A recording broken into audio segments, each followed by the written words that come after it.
लोग जनसंख्या। गुरुवार को आरटीओ विभाग में अचानक अफरा तफरी का माहौल हो गया। वजह थी कानपुर के जिलाधिकारी डॉक्टर आलोक तिवारी अचानक आरटीओ जा धमके। इस दौरान भगदड़ मच गई। जब तक यहां का गेट बंद किया जाता तब तक कई लोग 9-2-11 हो गए। पूछताछ के दौरान 2 लोग संदिग्ध मिले जिन्हें काकादेव पुलिस के सुपुर्द कर दिया गया। डीएम ने पूछताछ में सही वजह नहीं बता पाए थे।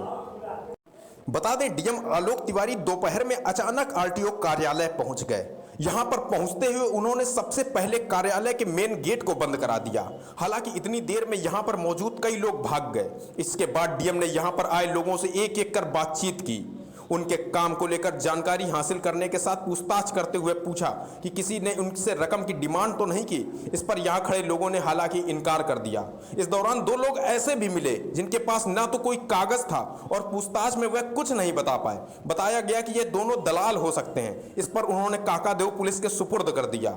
यहां पर डीएम ने आरटीओ को निर्देश दिए कि जो लोग मौके से भागे हैं उन्हें यहां पर लगे सीसीटीवी वीडियो देखकर मौके से भागने वालों को चिन्हित कराकर कार्रवाई की जाए।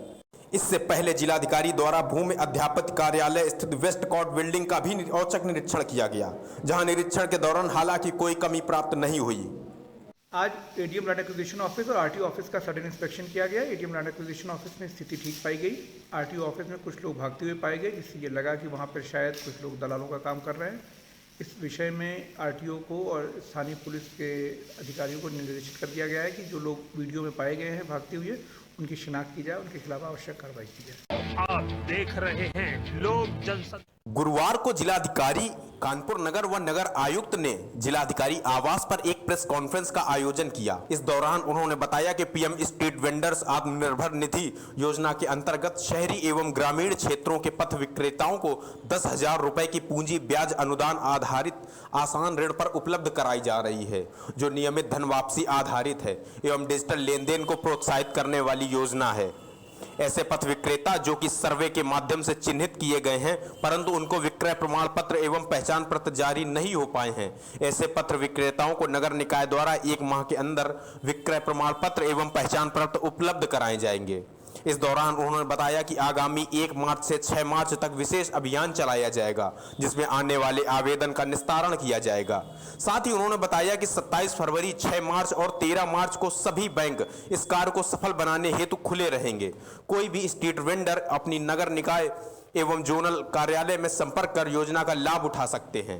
जोनल ऑफिस में पहुंचकर अपने फॉर्म की औपचारिकता पूर्ण करवा सकते हैं। कोई भी व्यक्ति जो स्ट्रीट वेंडर है उसको इस योजना का लाभ मिलेगा। स्ट्रीट वेंडर को सहयोग देने के लिए योजना चलाई जा रही है। इस योजना में किसी तरह की कोई गारंटी सिक्योरिटी की आवश्यकता नहीं है। मैं थोड़ा पीएम स्वनिधि स्कीम है, ये इस तरह की स्कीम है कि जो हमारे स्ट्रीट वेंडर्स हैं, जो स्ट्रीट वेंडिंग के बिजनेस में हैं, उनको सपोर्ट करने के लिए स्कीम है। बड़ी ही लिबरल क्रेडिट स्कीम है। इसमें किसी तरह की गारंटी या कोलैटरल या सिक्योरिटी की, किसी तरह की ज़मानत की ज़रूरत नहीं है। जो भी व्यक्ति स्ट्रीट वेंडिंग का काम करता है, फेरी वाला काम करता है, नगर निगम या किसी नगर निकाय में जो व्यक्ति रजिस्टर्ड है, और अगर रजिस्टर्ड नहीं भी है तो वो अगर आगे आता है कि साहब हम फेरी वाला काम करते हैं, तो उसको तुरंत रजिस्टर कराया जाएगा नगर निगम के माध्यम से और नगर निकायों के माध्यम से, और उनका जो बैंक लोन का प्रस्ताव है बैंक को दिया जाएगा। तो ये ज़्यादा से ज़्यादा ऑडियंस को पहुँचे, वाइडर ऑडियंस को। आप देख रहे हैं लोग जनसंख्या। बीते 2 फरवरी को रूमा के यूपीएसआईडीसी पार्क के पीछे मिला अज्ञात शव की हत्या उसके बुआ के लड़के जितेंद्र द्वारा की गई थी।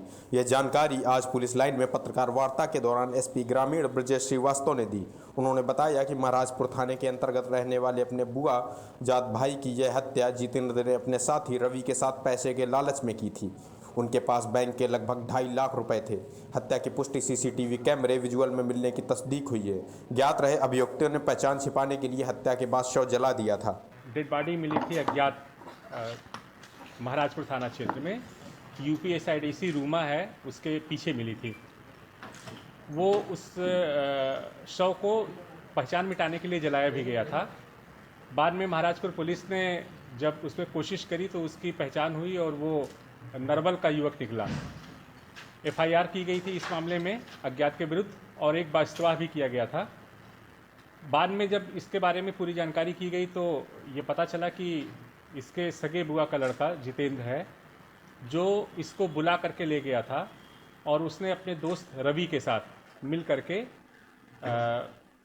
किसी एक अज्ञात स्थान पे ले जा करके वहाँ उसको पहले मुंह दबा करके पहले शराब पिलाया, शराब पिलाने के बाद मुंह दबा करके उसकी हत्या करी और पहचान मिटाने के लिए उसका शव भी जहाँ उसको फेंका था वहीं जला दिया है। आप देख रहे हैं लोक जनशक्ति। कानपुर के दक्षिण में एक अलग तस्वीर नजर आई। एक तरफ सुरक्षा व्यवस्था को लेकर आईजी ने चौराहे का निरीक्षण किया तो दूसरी ओर सुरक्षा को मुंह चिढ़ाते हुए टप्पेबाजों ने एक महिला के साथ टप्पेबाजी कर दी। बता दें, गुरुवार को आईजी मोहित अग्रवाल बारा देवी और नौबस्ता चौराहे का औचक निरीक्षण करने पहुंचे थे। इस दौरान उन्होंने 100 मीटर के दायरे में चौराहे को खाली करने के निर्देश दिए। साथ ही चौराहे पर चलने वाले अवैध टेम्पो स्टैंड और सजने वाली मार्केट को भी हटवाया। सुगम यातायात के लिए आईजी यह अभियान चला रहे थे। इस दौरान उन्होंने सुरक्षा व्यवस्था को भी परखा। जूही में बारा देवी चौराहे का और नौबस्ता में नौबस्ता चौराहे का निरीक्षण किया गया है। इससे पहले गुमटी मार्केट का भी निरीक्षण किया गया है। सभी जगह निर्देश दिए गए हैं कि जो चौराहे हमारे हैं वो चौराहे खाली रहें, वहाँ पर किसी भी तरह का अतिक्रमण ना हो। तो इसके लिए एक सीमा 100 मीटर की निर्धारित की गई है कि उस 100 मीटर की सीमा में कोई भी ठेला या गुमटी या रिक्शा, ऑटो रिक्शा वहाँ पर खड़ी नहीं होंगी। गुमटी बाज़ार में पिछले सप्ताह मेरे द्वारा भ्रमण किया गया था। आज ये देखा गया कि पिछले बार जो निर्देश दिए गए थे उसका पालन हुआ है ना नहीं हुआ है। वहाँ के व्यापारियों ने खुशी जाहिर की है कि व्यवस्था में काफ़ी सुधार हुआ है। जो बारा देवी चौराहा है वहाँ पर ऑटो वालों ने ऑटो खड़े करने के लिए कुछ जगह की मांग की है, तो वहाँ पर पुलिस के कुछ कंडेम वाहन काफ़ी समय से खड़े हैं, तो उनको हटा करके उस जगह को वहाँ पर ऑटो स्टैंड बनाए जाने के निर्देश दिए गए हैं। सर, कानपुर साउथ में कई जगह स्टैंड की समस्या है आ रही थी लगातार, और मेयर प्रेमिला पांडे कहना है कि यहाँ पर कोई स्टैंड अलाउ नहीं है, उसके बावजूद लगातार स्टैंड लग रहे हैं। देखिए, यहाँ पर नगर निगम के अधिकारी मौजूद हैं और उनके द्वारा बताया गया है कि अतिशीघ्र वो जो हैं जहाँ पर स्टैंड निर्धारित नहीं है वहाँ पर उस जगह को वो निर्धारित करेंगे और उन निर्धारित जगहों पर ही ऑटो फिर खड़े होंगे। वहीं आईजी मोहित अग्रवाल के जाते ही बारा देवी चौराहे पर एक महिला के साथ टप्पेबाजी हो गई। पीड़ित परिवार का आरोप है कि बैग काटकर चोरी कर ली गई ज्वेलरी और कैश। परिवार ने बताया कि टेम्पो चालक ने उनके साथ टप्पेबाजी की है। इससे पूर्व चौराहे पर कुछ दिन पहले भी व्यापारियों के साथ लाखों की टप्पेबाजी हो गई थी। सूचना पाकर पहुंची पुलिस चालक और परिवार को जूही थाने ले गई। वहीं पुलिस का कहना है कि कुछ ज्वेलरी की टप्पेबाजी हुई है, हालांकि कैश चोरी होने की बात गलत है। मैं आया यहाँ पे बारा देवी पे, तो बैग हमारे पे चैन नहीं थी, तो हमने बैग खरीदी। वो चौकी के बगल में दुकान है थाने पे, उस पर मैंने बैग खरीदी। उसके बाद एक वो मियाँ ताला बेचते, उनसे मैंने ताला लिया। ठीक, मैंने ताला डाला सब कुछ। उसके बाद मैं आके इनकी विक्रम में बैठ गया। इनकी विक्रम में 4 आदमी, पहले तो मतलब पीछे वाली में 4 थे, नहीं पीछे वाली में 4 थे। ठीक, इधर में कोई नहीं था। इस वाली में ये बैठे, तो मैंने कहा हम भी बैठेंगे। तो उसने हमसे, ड्राइवर ने कहा कि तुम आगे बैठ जाओ आके। उसके बाद वहाँ पे 4 आदमी चढ़ के बैठ गए। उसके बाद एक लेडीज भी बैठी, उसके ऊपर एक लड़का भी बैठा। हमारी ये बिटिया बड़ी वाली रोने लगी, तो हमने इसको गाड़ी रोकवाई। मैंने कहा गाड़ी रोको, कहीं मार। इसने कहा पीछे गए, तो हमने कहा भैया मैं कै सवारी बैठा रहे हो। 5 लोग थे, 5 ठीक, सीट। तो इसने ये कहा, उसको लेडीज को उतार दिया इसने। कितना माल था आपके बैग में ये बताओ। अब तुम बताओ बैग में। तोड़ियां थी भैया मेरी मोटी मोटी, ठीक है। तोड़ियाँ थी, फाइल थे और गलत। लगभग कितने रुपए का माल होगा ये? और उसमें 1000 रुपए पड़े थे। आप देख रहे हैं लोक जनशक्ति। देश में बढ़ रहे गैस सिलेंडर और पेट्रोलियम पदार्थों में हो रही बेतहाशा वृद्धि को लेकर विपक्षी पार्टियां लगातार सड़कों पर हैं। इसी कड़ी में गुरुवार को समाजवादी पार्टी द्वारा घंटाघर चौराहे पर महंगाई के खिलाफ प्रदर्शन किया गया। इस दौरान सपाइयों ने पेट्रोलियम मंत्री का पुतला फूंकने का प्रयास किया, जिसके बाद पुलिस और सपाइयों में तीखी झड़प हो गई, जिसके बाद पुलिस ने पुतला को छीनते हुए लोगों को शांत कराया। इसके बावजूद सपाइयों ने कदम पीछे नहीं खींचे तो पुलिस ने तमाम सपाइयों को हिरासत में लेकर शांति व्यवस्था को बनाए रखने का काम किया। वहीं इरफान सोलंकी ने समाजवादी पार्टी की तरफ से सरकार को घेरते हुए कहा कि ये योगी सरकार और नरेंद्र मोदी की सरकार लगातार जनता से दूर हो रही है। वह ऐसे काम कर रही है जो जनता को और पीछे ढकेलने का काम कर रही है।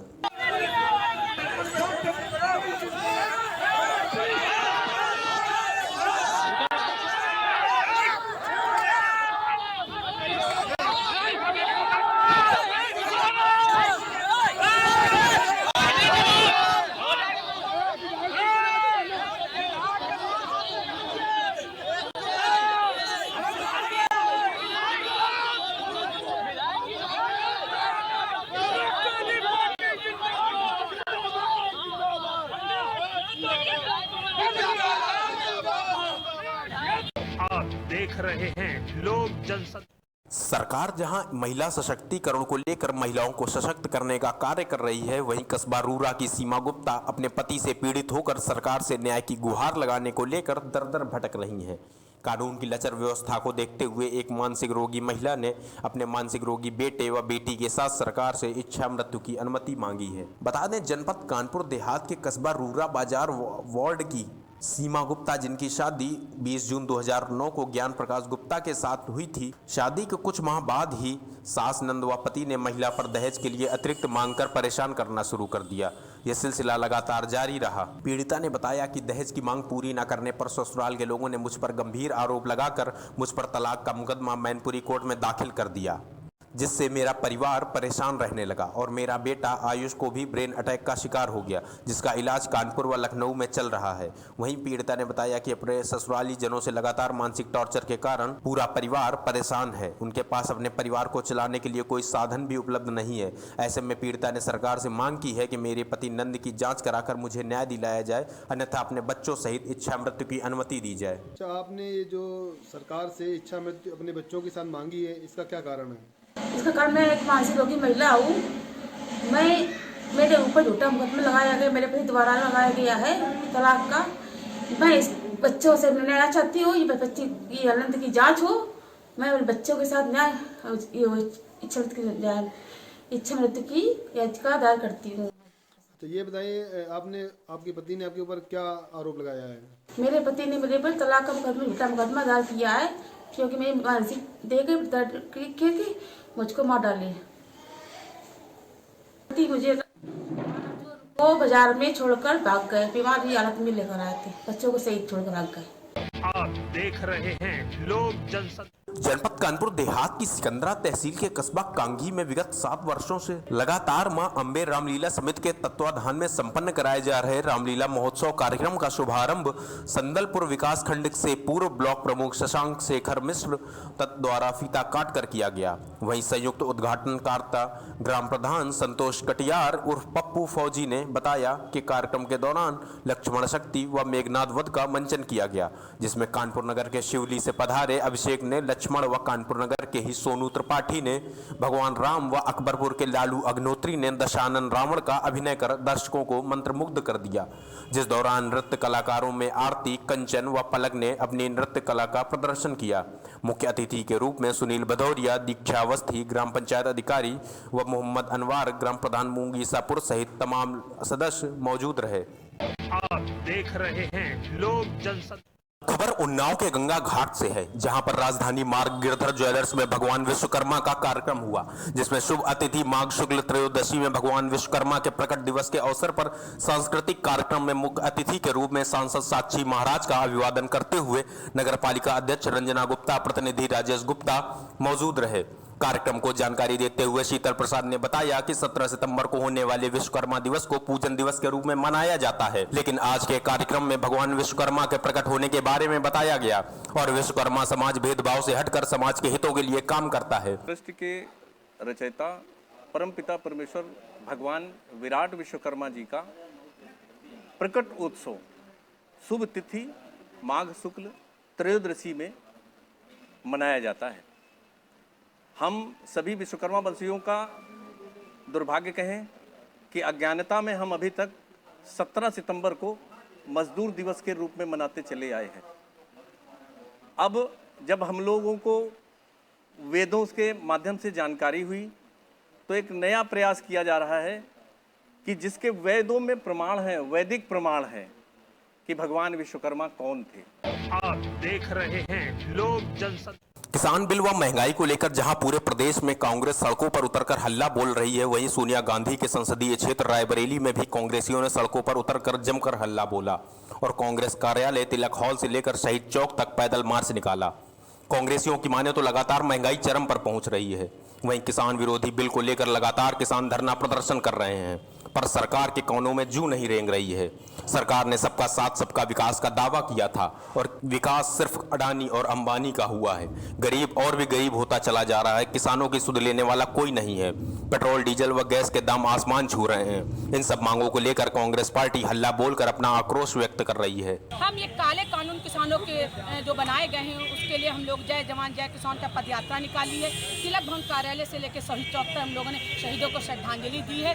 और ये हम बीजेपी सरकार से मांग करते हैं जो किसानों के हित के लिए 3 काले कानून बनाए गए, जिसके लिए हमारी राष्ट्रीय महासचिव प्रियंका गांधी वाड्रा जी बराबर पूरी यूपी में संघर्ष कर रही हैं। उन किसानों के हित के लिए एक एक गली मोहल्ले में किसानों की संवेदना दे रही है। उसी जगह बीजेपी सरकार संवेदनाहीन हो गई है। कितने किसान हमारे दिल्ली बॉर्डर पे शहीद हो गए, उनके लिए सरकार ने कोई भी कार्य नहीं किया। उस पर बात करते हैं, किसान हमसे बात करे। जो किसान मर रहा है भूखे से, वो बात क्या करेगा? मैं मोदी जी से बताना चाहती हूँ। आप देख रहे हैं लोक जनशक्ति। लखीमपुर खीरी कांग्रेस कमेटी के सदस्य दीपक वाजपेयी व किसान कांग्रेस के पूर्व सह प्रभारी लखनऊ मंडल देवेंद्र कुमार पंकज के नेतृत्व में डीजल, पेट्रोल एवं एलपीजी के बढ़े दामों के विरोध में एवं गन्ना किसानों के बकाये को लेकर धरना प्रदर्शन कर महामहिम राष्ट्रपति महोदय को संबोधित ज्ञापन जिलाधिकारी को सौंपा गया। इस दौरान दीपक वाजपेयी ने कहा कि आज महंगाई चरम सीमा पर है। डीजल, पेट्रोल के दाम बेतहाशा बढ़ रहे हैं। दिल्ली सरकार पूरी तरह से फेल हो गई है। यह सरकार जनता का उत्पीड़न करने में लगी है। गैस सब्सिडी लगभग खत्म कर दी गई है। सिर्फ 28 सब्सिडी उपभोक्ताओं को मिल रही है। वहीं देवेंद्र कुमार पंकज ने कहा कि केंद्र की भाजपा सरकार अडानी और अंबानी के इशारे पर काम कर रही है। हर संभव अडानी अंबानी का फायदा हो, इसके लिए प्रयास किया जा रहा है। देश की जनता ने इस सरकार का कोई लेना देना नहीं है। पेट्रोल, डीजल एवं गैस के बेतहाशा दाम बढ़ाकर इस सरकार ने देश की जनता को मारने का काम किया है। डीजल, पेट्रोल एवं गैस के बढ़े दामों पर तत्काल सरकार को वापस लेने चाहिए। किसानों का करोड़ों रुपए चीनी मिलों पर बकाया है, जिसे तत्काल भुगतान कराया जाना चाहिए। वहीं वरिष्ठ नेता राम कुमार मिश्रा ने कहा कि आज किसान दोहरी मार झेल रहा है। पेट्रोल, डीजल के साथ साथ आवारा जानवर किसानों की फसलों को बर्बाद कर रहे हैं, जिसके लिए सरकार को न्याय पंचायत स्तर पर गौशाला बनवानी चाहिए ताकि किसानों की फसल बचाई जा सके। वहीं युवा नेता कामिल उस्मानी ने कहा कि जब सरकार किसान पूंजीपतियों की सरकार है और अपने पूंजीवादी मित्रों को काम कर रही है। वहीं पूर्व जिला अध्यक्ष इकबाल अहमद खान ने कहा कि देश की जनता के अंदर भारी आक्रोश है। सरकार ने तेल के दाम बढ़ाकर अपनी पूंजीवादी दोस्तों की जेब भरने के लिए देश की जनता के साथ धोखा किया है। आप देख रहे हैं लोक जनशक्ति। लखीमपुर जिले के संपूर्णा नगर इलाके में रालोद ने किसान महापंचायत का आयोजन किया। हालांकि प्रशासन की अनुमति नहीं मिली थी, इसके बावजूद महापंचायत का आयोजन किया गया, जिसको लेकर प्रशासन ने पंचायत स्थल पर भारी सुरक्षा व्यवस्था बढ़ा दी। वहीं पुलिस बल के साथ पीएसी भी मौके पर मौजूद कर दी गई। हजारों की संख्या में इस दौरान किसान एकत्र हुए। बसों और ट्रैक्टर और मोटरसाइकिल से लगातार किसान वहां पहुंचते रहे। किसानों के लिए वहीं भोजन के लिए दर्जनों महिलाएं भोजन